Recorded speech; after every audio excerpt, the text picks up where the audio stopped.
Déjame hacer el cambio de micrófono aquí.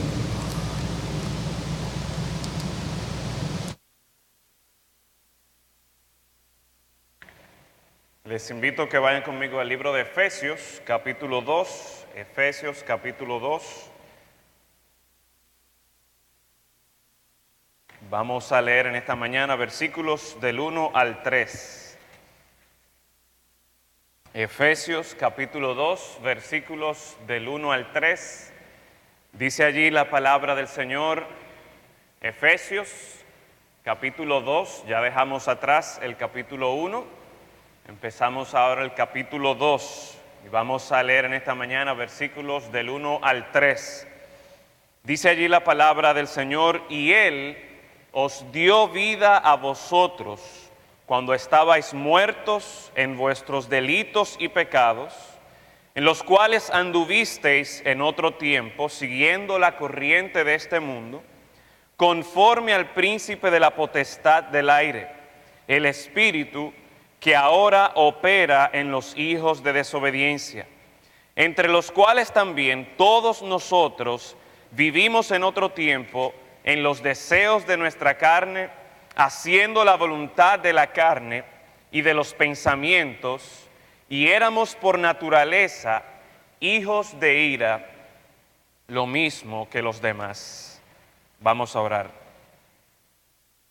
Padre, en esta mañana nosotros te alabamos y damos gracias, Señor, por esa sangre preciosa de nuestro Señor Jesucristo.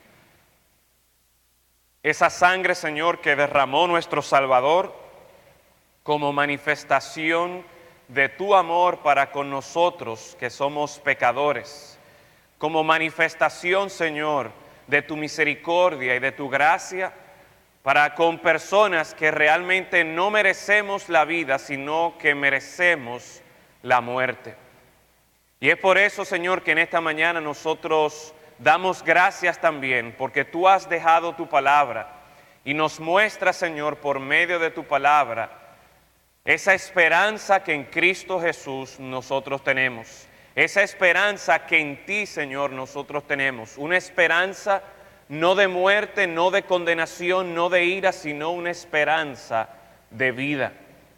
Y ruego, Señor, para que cada uno de los que estamos reunidos aquí en tu casa en esta mañana, para que aquellos que están escuchando, que están viendo también esta predicación, que podamos apreciar, que podamos maravillarnos de la vida que tú ofreces en Cristo Jesús, a pesar de nuestra condición, a pesar de que, una vez más, lo que nos merecemos es la muerte. Gracias damos, Señor, por tu misericordia y por tu gracia.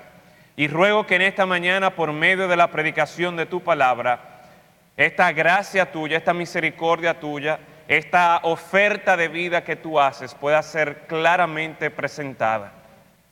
En Cristo Jesús lo rogamos. Amén. La semana pasada terminamos con el capítulo 1 de Efesios, y este capítulo, para hacer un resumen, podríamos dividirlo en dos secciones principales. Luego de la salutación, nosotros encontramos los versículos del 3 al 14, en los cuales el apóstol Pablo invita a los lectores a bendecir a Dios por todas las bendiciones que en Cristo Jesús nosotros tenemos. Esa sería la primera sección. La segunda sección, versículos del 15 al 23, que terminamos la semana pasada, es una sección en la que el apóstol Pablo ora al Señor para que sus lectores puedan conocer no solamente las bendiciones que nosotros tenemos ya por medio de Cristo, sino también los recursos divinos que están a nuestra disposición. Podríamos ver entonces este primer capítulo de Efesios desde dos perspectivas distintas. Por un lado, si lo vemos desde la perspectiva de Dios, podríamos ver cómo Dios bendice a su pueblo, cómo Dios bendice a los hombres, dando estas bendiciones espirituales en Cristo Jesús. Pero también nosotros vemos cómo al final de este capítulo 1, Dios no solamente nos da estas bendiciones, sino que también nos da de estos recursos divinos que están disponibles para nosotros hoy día. Eso es si lo vemos desde la perspectiva de Dios. Si lo vemos desde la perspectiva del hombre, entonces podríamos considerar, por un lado, todas las bendiciones que nosotros gozamos en Cristo, pero también, por otro lado, nosotros entender y conocer todos los recursos que están a nuestra disposición. Y ya sea que lo veamos de una perspectiva o de la otra, nosotros llegamos a la misma conclusión y nos unimos al apóstol Pablo exaltando a Dios, porque Dios merece ser exaltado por su amplia manifestación de gracia para con nosotros que somos pecadores, tanto en sus bendiciones que tenemos en lugares celestiales, pero también en los recursos divinos que ya poseemos, que ya tenemos y que debemos orar para apropiarnos de estos recursos. Y al iniciar este capítulo 2, nosotros podríamos ver cómo tal vez el capítulo 1 se desborda al capítulo 2, porque así como nosotros estuvimos viendo la semana pasada este último recurso divino, y es la grandeza del poder de Dios, ese hiper mega poder explosivo de Dios, este pasaje nos presenta a nosotros que ese mismo poder, ese grandioso poder que resucitó a Cristo de los muertos, es el mismo poder que está a nuestra disposición y es el mismo poder, de acuerdo al capítulo 2, versículo 6, que hace posible que nosotros también seamos resucitados juntamente con Cristo. Es precisamente entonces para resaltar la grandeza de ese poder que los primeros 3 versículos del capítulo 2 nos presentan este trasfondo tétrico, penoso, de la perdición en la que se encuentra todo hombre antes de ser redimido, antes de haber experimentado el poder vivificador de la gracia de Dios. Si ustedes recuerdan, la semana pasada yo compartía con ustedes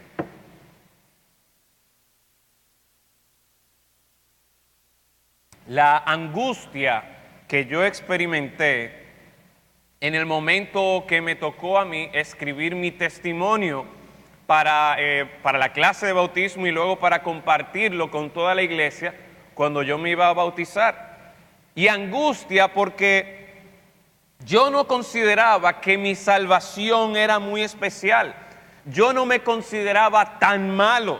Yo no me veía realmente tan perdido como tal vez otras personas que habían vivido en pecado podían testificar de cómo el Señor lo había sacado de adicciones, de enfermedades, de pobrezas y de muchísimas cosas que uno ve como que, óyeme, mira este grandioso trabajo que Dios hizo al salvar a esta persona.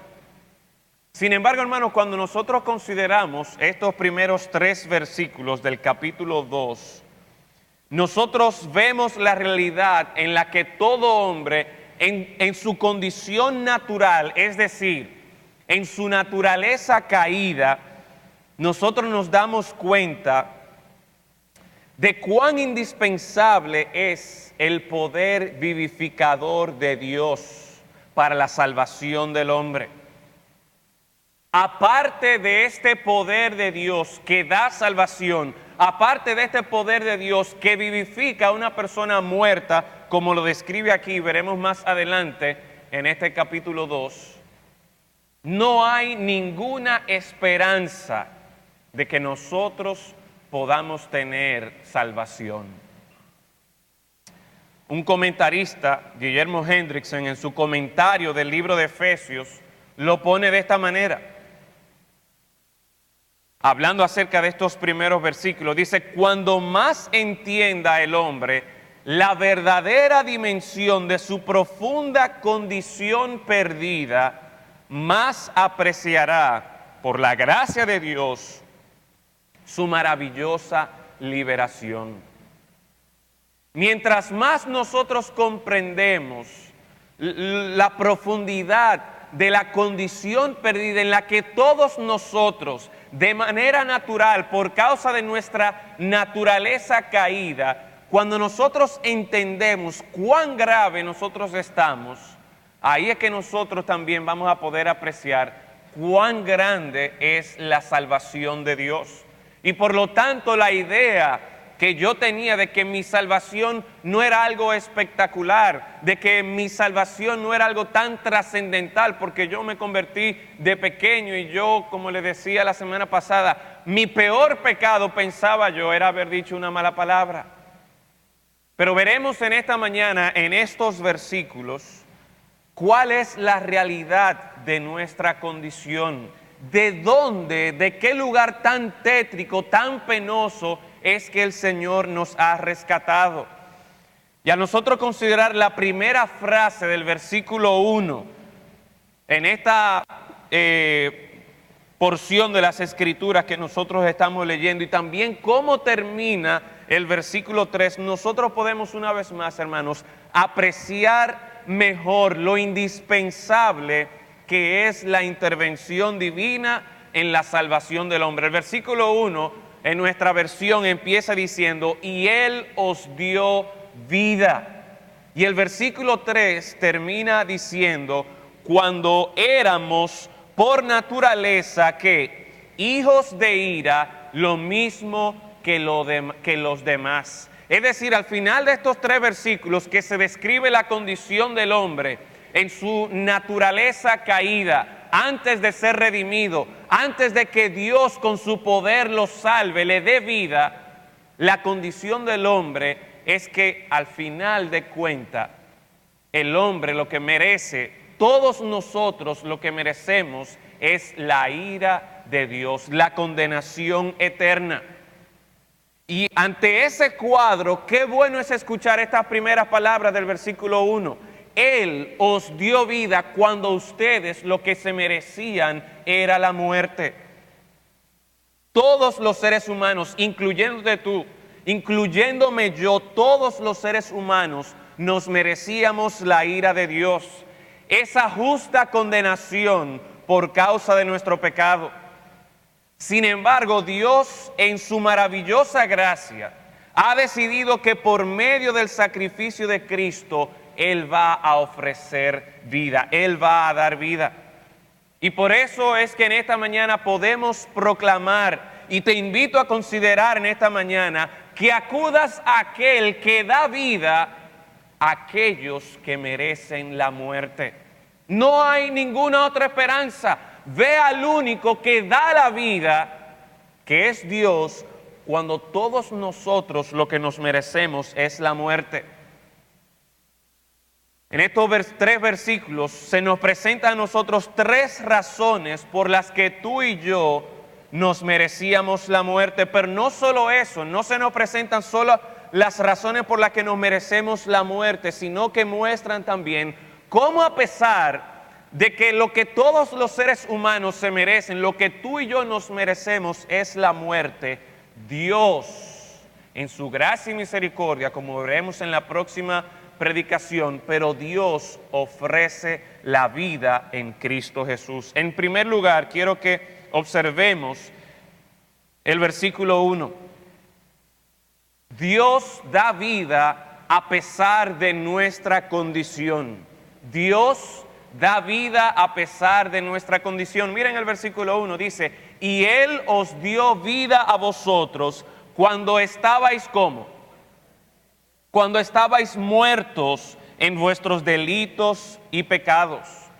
Obviamente, esta frase, cuando estabais muertos, no se refiere a nuestra condenación final por causa de nuestros pecados, que es una realidad, así como termina este pasaje en el versículo 3, refiriéndose a que todos nosotros en nuestra condición natural somos hijos de ira, es decir, que nos merecemos la ira de Dios, la condenación eterna. La palabra de Dios es clara cuando nos dice que por cuanto todos pecaron y están destituidos de la gloria de Dios. La palabra de Dios es clara cuando nos dice que la paga del pecado es ¿qué?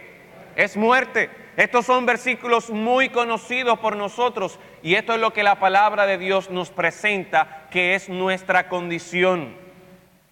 Y Dios nos da vida, o Dios ofrece vida aún a pesar de esta condición en la que nosotros nos encontramos, que una vez más les aclaraba que no se refiere tanto al hecho de nuestra condenación final, sino que se refiere a nuestra condición actual.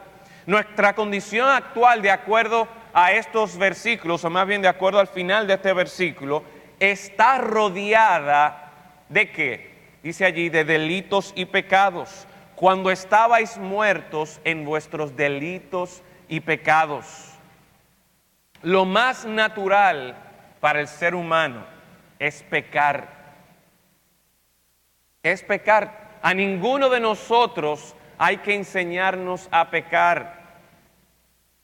Veo que el hermano Odalís está con nosotros y damos gracias al Señor de que esta semana le concedió a él y a su esposa un nuevo niño. Y qué bueno que estás aquí con nosotros, hermano. Pero yo estoy seguro que la experiencia de todos nosotros que ya somos padres es que nunca nos hemos tenido que sentar con nuestros niños a enseñarle a pecar. Por nuestra naturaleza caída, ya nosotros pecamos. Y la idea que se nos está presentando aquí es que estamos muertos en nuestros delitos y pecados. En la Biblia hay más de 20 palabras que se utilizan para referirse al pecado.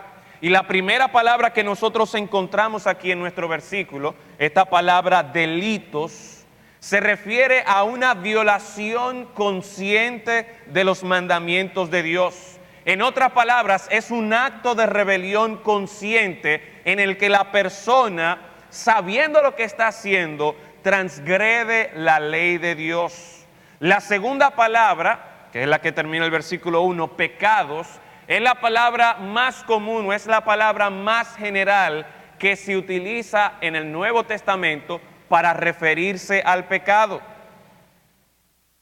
Y el punto que el apóstol Pablo está haciendo aquí en este versículo es que nuestra condición, la condición en la que nosotros nos encontramos, está caracterizada porque nuestras acciones están continuamente desafiando a Dios. Ya sea una transgresión, ya sea una rebelión abierta, ya sea algo grande o ya sea algo tal vez rutinario, algo que para nosotros una mentirita blanca, eso es normal. Independientemente del espectro de pecado en el que nosotros nos encontramos, la Biblia nos está presentando aquí que nuestra condición antes de ser redimidos, antes de que ese poder vivificador de Dios nos dé vida en Cristo, nuestra condición es que estamos muertos en nuestros delitos y pecados. Esta condición revela entonces nuestra incapacidad de agradar a Dios, revela nuestra incapacidad de hacer algo bueno. Es la incapacidad que nosotros todos tenemos de hacer el bien espiritual. Y miren, hermanos y amigos, hay muchas personas que hacen buenas obras y que realmente son buenas obras. Personas que viven una vida moral, decente, personas que son buenos padres, buenas madres, personas que están dedicadas a la comunidad, que si hay algún proyecto comunitario, ellos se involucran en este proyecto, ya sea reparar una calle, ya sea reparar algún monumento, ya sea las distintas actividades que una comunidad pudiera realizar. Hay gente que definitivamente hace buenas obras, personas que uno, entre comillas, podría decir por naturaleza son altruistas, son personas que están buscando el bien de los demás. Sin embargo, de acuerdo a la verdad de la palabra de Dios que encontramos en este pasaje, estas personas están muertas, no tienen capacidad de hacer algo por sí mismos que sea espiritualmente bueno. ¿Por qué? Porque por medio de estas obras o con estas obras realmente no están buscando agradar a Dios. y glorificar a Dios obedeciéndole a Él.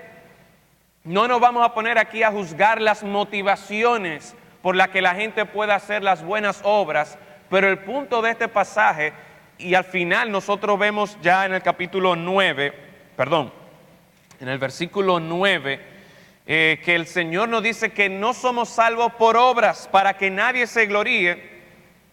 Sin embargo, el versículo 10 nos dice que somos hechura suya, creados en Cristo Jesús para buenas obras. Y el punto es que para nosotros poder hacer buenas obras que lleven gloria a Dios, primero tenemos que estar en Cristo Jesús. Cualquier otra cosa que yo haga, sea considerada buena, sea considerada mala, está contaminada por la condición en la que yo me encuentro. Y en medio de esta realidad, ante este panorama tan tétrico, tan penoso de nuestra condición, de nuestra incapacidad de por nosotros mismos hacer algo bueno, hacer algo que amerite la salvación, el Señor nos presenta esta esperanza, que Él os dio vida a vosotros cuando estabais muertos en vuestros delitos y pecados.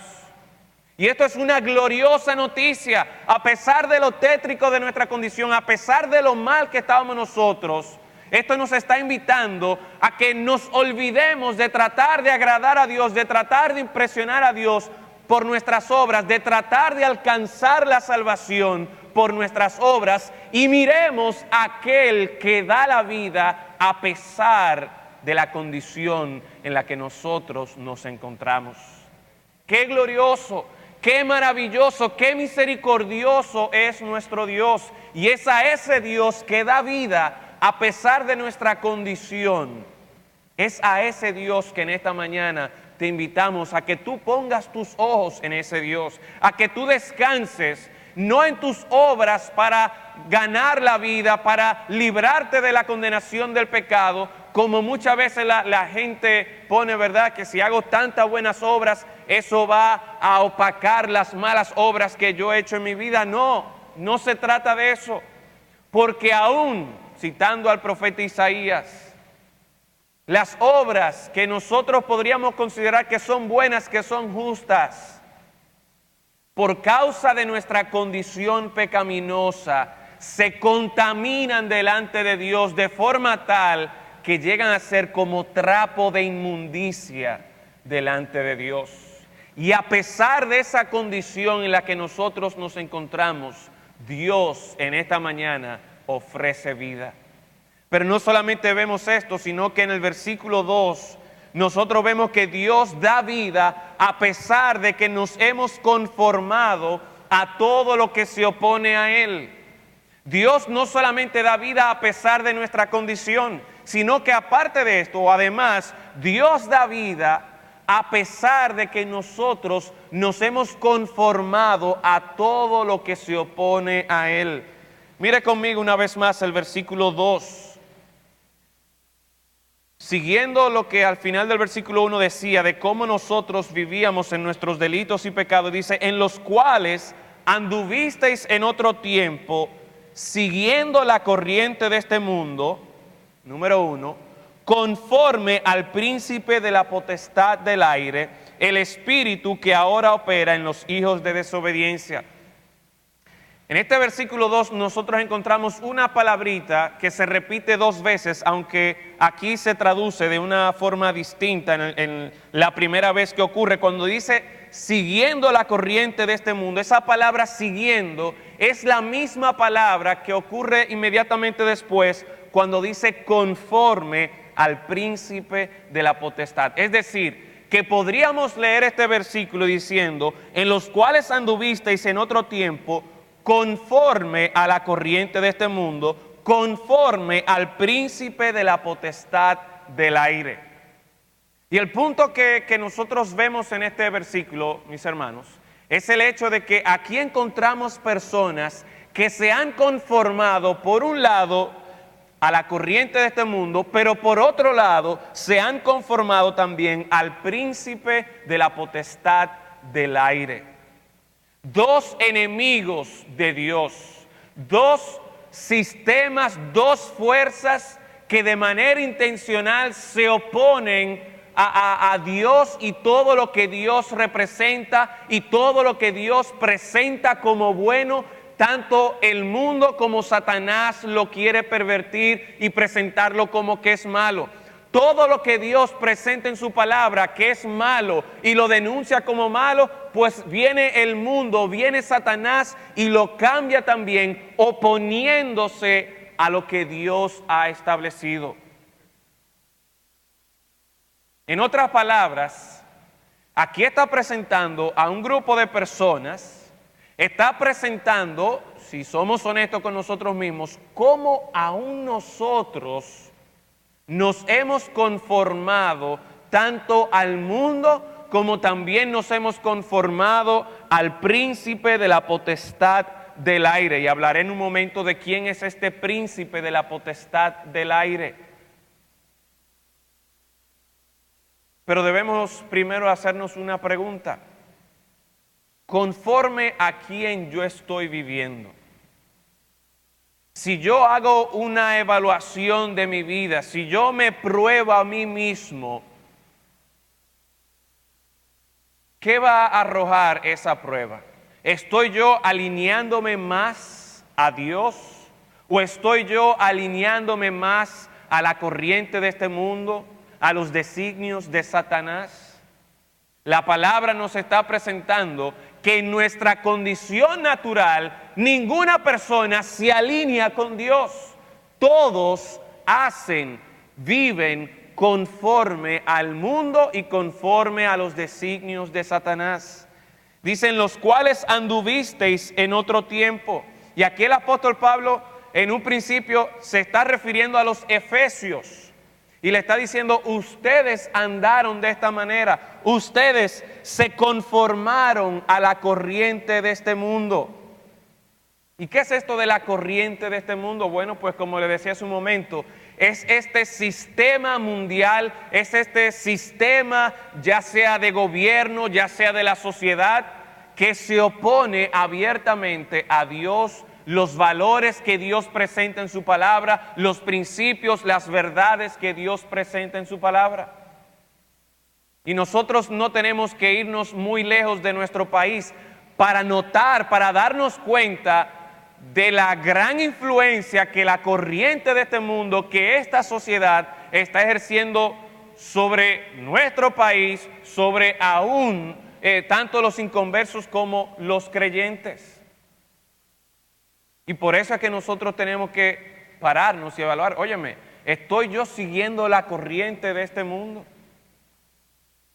El Señor nos está diciendo aquí que Él vino a ofrecer vida a aquellas personas que se habían conformado a aquellos, al mundo y a Satanás, que se oponen de manera directa a Dios. Pero ¿cómo se opone el mundo? ¿Cómo se opone la corriente de este mundo? Y no tanto cómo se opone, sino qué fácil es más bien uno seguir la corriente de este mundo. ¿Cuántos medios tiene este mundo para conformarnos a su manera de pensar, para conformarnos a los valores que ellos están presentando? Ayer estaba viendo yo un juego de tenis y ahí apareció un anuncio en el que una vez más, no era de nuestro país, pero era un anuncio donde prácticamente lo que se estaba promoviendo era el tema de la inmoralidad sexual. Y el valor que se estaba presentando es, no, tú tienes que tener protección. Pero ¿es eso lo que el Señor nos está presentando a nosotros? ¿Es eso lo que el Señor ve como bueno? No, el Señor presenta lo que es bueno. El Señor presenta y nos da mandamientos, nos da principios de qué es lo que nosotros debemos hacer. Sin embargo, ¿qué es lo que el mundo está promoviendo?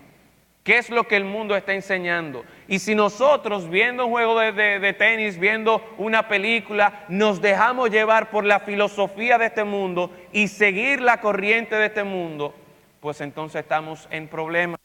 Porque es precisamente esa corriente que es fácil seguirla, que al final en el versículo 3 nos va a llevar a la condenación eterna. Pero a personas que estaban siguiendo la corriente de este mundo, personas que se estaban confabulando con el príncipe de la potestad del aire, y esto obviamente hace referencia a Satanás y hace referencia a esta lucha espiritual. A mí en lo particular no me gusta referirme a los demonios y a la actividad demoníaca. No es algo en lo que yo me deleito en pensar. Sin embargo, es muy real. Es muy real. Y cuántas cosas de manera directa, tanto Satanás como sus demonios han metido la mano en nuestra sociedad para promover el pecado, para facilitar la corriente de este mundo y nosotros dejarnos arrastrar por esa corriente. Capítulo 6, versículo 12 de esta carta, nosotros leemos lo siguiente: porque no tenemos lucha contra sangre y carne, y aquí es que se puede apreciar esto de la lucha, sino contra principados, contra potestades, contra los gobernantes de las tinieblas de este siglo, contra huestes espirituales de maldad en las regiones celestes. Y la idea entonces es que se está identificando en este versículo 2 del capítulo 2 a este príncipe, a este gobernador del imperio del aire, refiriéndose a estas huestes celestiales de maldad, que una vez más lo que están buscando es oponerse a Dios. Y lo más fácil, una vez más, lo más natural para nosotros es dejarnos arrastrar por la corriente de este mundo, por la corriente de la filosofía, de los planes de Satanás, que lo que buscan es oponerse a Dios. ¿Cuántos de nosotros nos hemos dejado llevar por la corriente de este mundo? ¿Cuántos de nosotros todavía siguen en la corriente de este mundo que va a desembocar en la ira y en la justa condenación de Dios? Y precisamente personas que estaban siendo arrastradas por esta corriente de maldad, personas que por sí mismos no podían resolver o por sí mismos no podían ir en contra de esa corriente, a esas personas es que Dios le da la mano. Yo recuerdo una vez en un campamento en Maimón, hace muchos años, un campamento de niños, me parece que fue en Maimón, nosotros fuimos a un río y yo todavía era pequeño y aparentemente había como una corriente que estaba haciendo un remolino y yo me estaba ahogando y yo no podía salir de ahí. Y de repente yo veo este brazo blanco, el hermano Pablo me sacó de ahí. Miren, yo por mí mismo ya yo no tenía fuerza para salir de esa corriente, para salir de ese remolino. Y si no hubiese sido por esta mano que me sacó, por ese brazo que me sacó, ¿quién sabe dónde estaría yo? El punto es que estando nosotros en esa corriente que nos dirigía a la perdición eterna, Dios ofrece su vida. Dios ofrece salvación. No trates tú por tu propia cuenta de luchar en contra de la corriente. Busca a Dios, busca la vida que Dios te ofrece. Pero por último vemos en el versículo 3 que Dios da vida también a pesar de que nos hemos conducido a nuestro propio antojo. Dios da vida a pesar de que nos hemos conducido a nuestro propio antojo. En otras palabras, en franca rebeldía contra Dios. Porque mire lo que dice el versículo 3. Entre los cuales también, note cómo ahora el apóstol Pablo cambia. El versículo 1, el versículo 2, él está hablando a los efesios y le dice: vosotros eran los que estabais muertos en delitos y pecados. Vosotros anduvisteis en otro tiempo siguiendo la corriente de este mundo. Pero el apóstol Pablo está muy consciente de que no eran esos gentiles paganos los únicos que tenían esos problemas. Y por eso aquí él se incluye y dice: entre los cuales también todos nosotros, incluyéndose él mismo, incluyendo el pueblo judío, este pueblo judío que pensaba que por medio de su obediencia a la ley podía por sí mismo obtener la vida. No, él dice aquí, todos nosotros estábamos perdidos, todos nosotros vivimos en otro tiempo, ¿en qué? En los deseos de nuestra carne, haciendo la voluntad de la carne y de los pensamientos, y éramos por naturaleza hijos de ira, lo mismo que los demás. Éramos por naturaleza hijos de ira, lo mismo que los demás. Nosotros lo que nos merecíamos era la condenación, era la muerte, precisamente porque en vez de nosotros seguir a Dios, en nuestra condición natural, en nuestra naturaleza caída, nosotros lo que hicimos, y tal vez algunos lo que todavía están haciendo, es que están dando rienda suelta a su carne. Dice allí, vivimos en otro tiempo. La palabra aquí vivimos habla de conducta, habla de cómo se conducían estas personas, lo que caracterizaba a estas personas en su diario vivir. Ellos se conducían en otro tiempo en los deseos de nuestra carne. Es decir, que todo lo que su carne quisiera, eso es lo que ellos iban a hacer. Pero no solamente los deseos de la carne, sino que ya de una manera más intencional presenta aquí, haciendo la voluntad y los pensamientos de la carne. Ya no es el antojo que quería, ya no es lo que por naturaleza quería, sino que de una manera concienzuda, de una manera pensada, ahora está haciendo la voluntad de la carne, los pensamientos de la carne. Esta palabra pensamientos tiene que ver con el entendimiento, tiene que ver con la capacidad de razonar. Y es increíble, mis hermanos, las noticias que uno escucha hoy día de cómo la gente, siguiendo la corriente de este mundo, rebelándose en contra de Dios, razona su pecado, justifica su pecado, de forma tal que ellos entienden que lo que ellos están haciendo está bien. Y cualquier persona que diga que no, esa persona está mal. Personas que ahora entonces están haciendo la voluntad de la carne, están pensando, están utilizando su mente, su capacidad de razonar para justificar los deseos de la carne. Es por esto entonces que personas así, una vez más, lo que se merecen es la ira de Dios. Dice Juan 3:36, no tienen que ir allí. El que cree en el Hijo tiene vida eterna, pero el que rehúsa creer en el Hijo no verá la vida, sino que la ira de Dios está sobre él. La única esperanza que tú y yo tenemos de librarnos de la ira de Dios es nosotros creer en el sacrificio del Señor Jesucristo. En nosotros mirar hacia arriba y buscar esa salvación que en el versículo 1 nos dice que Él, Dios, os dio vida a vosotros cuando estabais muertos en vuestros delitos y pecados. A pesar de nuestra condición, de que en nosotros mismos no estaba el poder para hacer el bien, para ganarnos la vida, a pesar de eso, Dios ofrece vida. A pesar de que nosotros nos hemos conformado a la corriente de este mundo, nos hemos conformado a aquellos que se oponen a Dios, aún en esa condición, que lo que nos lleva es a la muerte, Dios te ofrece vida. Dios te dice, mira mi hijo, mira la sangre que Él derramó, cree en Él, ten la vida que yo te estoy ofreciendo.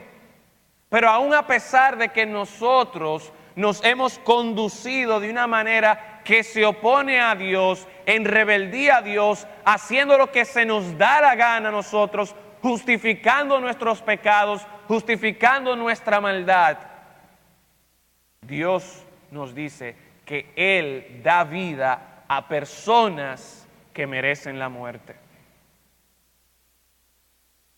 Esa es la condición de toda persona antes de que el poder vivificador de Dios opere en una persona para darle la salvación. Esa es la condición de toda persona que no ha sido redimida, una persona que está muerta en sus pecados, una persona que es incapaz de hacer algo que delante de Dios sea bueno, una persona que se ha conformado, que se ha aliado a los enemigos de Dios, una persona que se ha aliado a los enemigos de Dios. Usted puede creer, usted puede estar seguro que no merece la vida. Una persona que vive su vida sin tener en cuenta a Dios, sino haciendo los deseos de su propia carne, es una persona que no merece la vida. Es una persona que no merece la salvación. Y así es que cada uno de nosotros nos encontramos sin Cristo. Y por eso en esta mañana, una vez más, de acuerdo a Juan 3:36, si tú quieres librarte de esa ira de Dios, si tú quieres recibir esa vida que Dios ofrece y librarte del juicio de Dios, la única opción es ir a Cristo, creer en Cristo. Dice allí, el que cree en el Hijo tiene vida eterna. No es un asunto de lo que yo puedo hacer. No es un asunto de que yo voy a arreglar mis caminos. No es un asunto de todas las cosas que yo podría dejar y sacrificarme a mí mismo. No. Es recibe la vida que Dios te ofrece en Cristo. Vamos a orar. Padre, en esta mañana damos gracias, porque siendo cada uno de nosotros merecedores de la muerte, merecedores de tu ira, del juicio eterno, de una condenación eterna, estando nosotros en esta condición tan tétrica, tan mala, tú nos ofreces vida. Vida en Cristo Jesús. Yo ruego, Señor, para que cada uno de los que hemos escuchado tu palabra en esta mañana podamos reconocer que ciertamente estábamos perdidos. Sin Cristo no había esperanza, no había salvación. En nosotros mismos no hay poder para hacer el bien, en nosotros mismos no está el bien. Por lo tanto, Señor, yo ruego que esta verdad de tu palabra penetre en nuestros corazones, nos revele, nos haga entender la gravedad de nuestra condición sin Cristo. Y así con sus ojos cerrados, en esta mañana, si hay alguna persona que está entre nosotros y no tiene a Cristo, no ha obtenido esta vida que Dios ofrece, mi amigo, mi amiga, no hay nada que tú puedas hacer para ganarte esa vida, para ganarte esa salvación. Reconoce que no hay nada que tú puedas hacer para recibir la vida. Entiende la gravedad de tu condición y busca a aquel que da la vida. Habrá alguien esta mañana que dice, pastor, yo quiero creer en Cristo para que Cristo me dé esta vida eterna. Si hay alguien esta mañana que desea recibir la vida que Dios ofrece, a pesar de que no la mereces. Si hay alguien que quisiera recibir esta vida que Dios ofrece, levante la mano, por favor. Y uno de nuestros hermanos se acercará a usted para orar con usted. Habrá alguien esta mañana que dice, yo he reconocido mi condición, yo he reconocido que he sido un rebelde contra Dios, que me he aliado a los enemigos de Dios y lo que merezco es la condenación. En esta mañana yo quiero la vida que Dios ofrece en Cristo Jesús. Si hay alguien así, levante su mano. Ahora, hermanos creyentes, aquellos que ya tienen la vida en Cristo Jesús. Recuerda que Dios no solamente te ha librado de la condenación eterna, Dios nos ha rescatado de nuestra condición. Dios nos ha rescatado de las garras de Satanás, de la corriente de este mundo, para que ahora nuestras obras glorifiquen a Dios. Si hay algún hermano que en esta mañana desea que oremos por usted, para que el Señor le ayude a apropiarse de ese poder que hay en Cristo Jesús, para vivir la vida que Él ha logrado en nuestro favor. Dice, pastor, yo quiero que usted ore por mí en esta mañana. Levante su mano para que el Señor nos ayude. Ya no que nuestra vida se caracterice por el pecado, pueden bajar sus manos. Ya que no se caracterice porque estamos siguiendo la corriente de este mundo, porque estamos viviendo de acuerdo a los deseos de nuestra carne, sino porque ahora estamos vivos para Dios. Padre, en esta mañana, tu palabra ha sido predicada. Mi oración como el mensajero que tú has escogido para esta mañana es que tu palabra traiga convicción en nuestros corazones, tanto aquellos que todavía están bajo la condenación por causa de sus pecados, como aquellos que ya por medio del sacrificio de Cristo ahora gozamos de vida. Permite, oh Dios, que nosotros podamos manifestar que ciertamente Cristo vive en nosotros. Podamos manifestar que hemos sido rescatados de esta muerte espiritual, de esta incapacidad de agradarte a ti, y que ahora por tu Santo Espíritu que opera en nosotros, que nos da la energía, que nos da el poder para agradarte a ti, nosotros vivir vidas que glorifiquen tu nombre. Glorifícate, oh Dios, en medio de esta congregación. En Cristo Jesús lo rogamos. Amén. Que el Señor les bendiga.